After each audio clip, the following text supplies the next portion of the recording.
Okay, so I'm going to read the story, Softening the Stories for the Children. Um, so I'll read it and you can follow along or you can listen to me read. It's up to you. But don't do it. They prefer them rough. What is the story that you were reading, Peggy? I asked of a wide-eyed child of 8 who sat buried in a storybook. Little Red Riding Hood, she answered. Have you come to the part, I asked, where the grandmother gets eaten? She didn't get eaten, the child protested in surprise. Yes, the wolf comes to her cottage and knocks at the door, and she thinks that it is Little Red Riding Hood and opens the door and the wolf eats her. She shook her head. That's not it at all in this book, she said. So I took a look at the pages before her, and I read. Then the wolf pushed open the door of the cottage and rushed in, but the grandmother was not there, as she happened not to be at home. Exactly. The grandmother, being a truly up-to-date grandmother, was probably out on the golf links, or playing bridge with a few other grandmothers like herself. At any rate, she was not there, and so she escaped getting eaten by the wolf. In other words, Little Red Riding Hood, like the other good old stories that have come down from the bad old times, is having to give way to the tendencies of human age. It is supposed to be too horrible for the children to read. The awful fate of the grandmother, chawed up by the wolf, or no, swallowed whole, like the Malpeque oyster, is too terrible for them to hear. So, the story, like 100 other stories and pictures, has got to be censored, re-edited, and incidentally spoiled. All of which rests on a fundamental error as to literature as to children. There is no need to soften down a story for them. They like it rough. In the real story, I said to the little girl, the grandmother was at home and the wolf rushed in and ate her in one mouthful. Ooh, that's much better, she exclaimed. And then afterwards, when the hunters came in, they killed the wolf and cut his stomach open, and the grandmother jumped out and was saved. Ooh, isn't that splendid? Cried the child. In other words, all the terror that had grown-up people see in this sort of story, is there for grown-up people only. The children look clean over it, or past it, or under it. In reality, the vision of the grandmother feebly defending herself against the savage beast, or perhaps leaping around the room to get away from him, and jumping up on top of the grandfather's clock, is either horrible or weird or pathetic or even comic, as we may happen to see it, but to the children, it's just a story. A good one, that's all. And the old stories are the same. Consider Jack and the Giant Killer. What a conglomeration of weeping and wailing, of people shut into low dungeons of murder, of sudden death, of blood and of horror. Jack having inveigled an enormous giant into eating an enormous quantity of porridge, then rips him up the stomach with a huge sword. What a mess! But it doesn't disturb Jack or his young readers one iota. In fact, Jack is off again at once with his young readers, trailing eagerly after him in order to cut off at one blow the 3 huge heads of a 3-headed giant and make a worse mess still. The next page.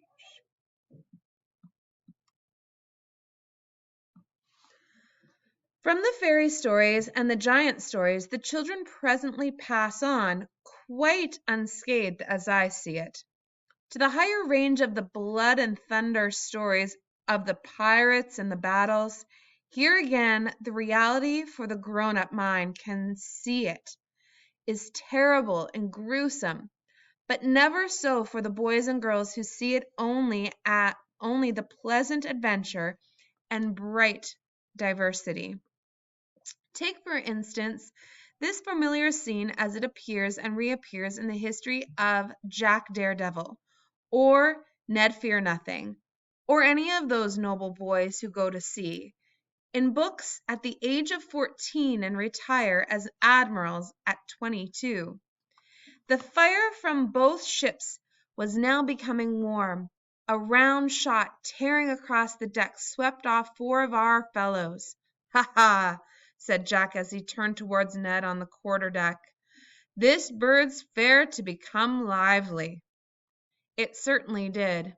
In fact, it would be livelier already if one stopped to think of the literal and the anatomical meaning of a round shot.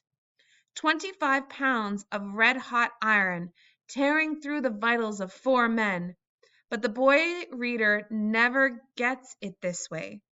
What is said is that 4 of our fellows were swept off. Just that, merely swept off, and that's the way the child reader takes it. And when the pirates leap on deck, Jack himself cuts down 4 of them, and Ned cuts down 3. That's all they do. They cut them down. They just shorten them, so to speak.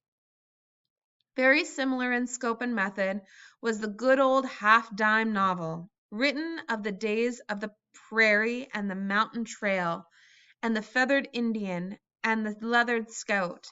In these, unsuspecting strangers got scalped in what is now the main street of Denver, where they get skinned.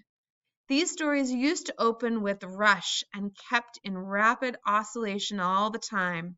In fact, they began with the concussion of firearms. Bang, bang, bang! 3 shots rang out over the prairie, and 3 feathered Indians bit the dust. They seemed always to be a favorite pastime of the Indians, biting dust. In grim reality, to the grown-up mind, these were stories of terror, of midnight attack, of stealthy murder with a knife from without the folds of the tent, of sudden death in dark caverns, of pitiless enemies, and of cruel torture. But not to the youthful mind. He followed it all through quite gaily, sharing a high courage of his hero, Dick Danger the Dauntless. "I must say," whispered Dick to Ned, this was when the Indians had them tied to a tree and were piling grass and sticks around it so as to burn them alive, "I must say, old man, things begin to look critical. Unless we can think of some way out of this fix, we are lost." Notice, please, the word lost. In reality, they would be worse than lost. They'd be cooked. But in this class of literature, the word lost is used to cover up a multitude of things. And, of course, Dick does think of a way out.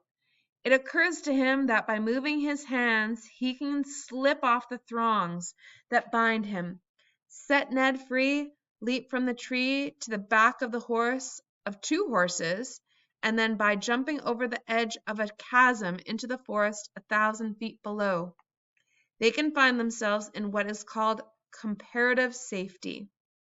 After which the story goes calmly on, oblivious of the horrible scene that nearly brought it to an end. But as the modern parent, and the modern teacher, have grown alarmed, the art of the storytelling for children has got to be softened down.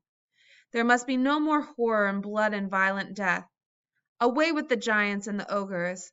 Let us have instead the stories of the animal kingdom, in which Wee Wee the mouse has tea on a broadleaf with Goo Goo the caterpillar, and in which Fuzzy the skunk gives talks on animal life that would do for zoology class 1 at Harvard. But do they say, can we escape after all from the cruel environment that makes up life in which we live? Are the animals after all so much softer than the ogres, so much kinder than the pirates? When Slick the cat crackles up the bones of Wee Wee the mouse, How does that stand? And when old Mr. Hawk hovers in the air watching for Cheep Cheep the chicken, who tries in vain to hide under the grass, and calls for its lost mother, how is that for terror? To my thinking, the timorous and the imaginative child can get more real terror from the pictured anguish of a haunted animal than from the deaths of all the Welsh giants that ever lived on Philomelian. The tears of childhood fall fast and easily, and evil can be to him who makes them flow. How easily a child will cry over the story of a little boy lost, how easily at the tale of poverty and want, how inconsolably at death. Touch but ever so lightly these real springs of anguish, and ready to tears will come. But at Red Riding Hood's grandmother, never. She didn't die. She was merely eaten. And the sailors and the pirates and the Apache Indians, they don't die, not in any real sense to the child. They are merely swept off and mowed down, in fact, scattered like the pieces on an upset chessboard.